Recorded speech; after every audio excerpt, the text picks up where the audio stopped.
Andhra Pradesh EAMCET BiPC stream ద్వారా బీ.ఫార్మసీ, pharma D కోర్సుల అడ్మిషన్లకు సంబంధించిన సీట్ల అలాట్మెంట్ ఫలితాలు మరోసారి వాయిదా పడ్డాయి.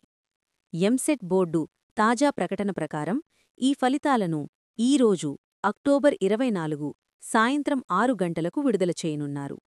మొదట ఈ అలాట్మెంట్ను అక్టోబర్ 21న విడుదల చేయాలని నిర్ణయించగా, తరువాత 22, 23, 24 తేదీలకు వాయిదా వేస్తూ వచ్చింది. ఇప్పుడు మాత్రం అధికారులు ఈసారి నిర్ణయించిన సమయానికే విడుదల చేస్తాం, ఇకపై ఆలస్యం ఉండదు అని స్పష్టం చేశారు.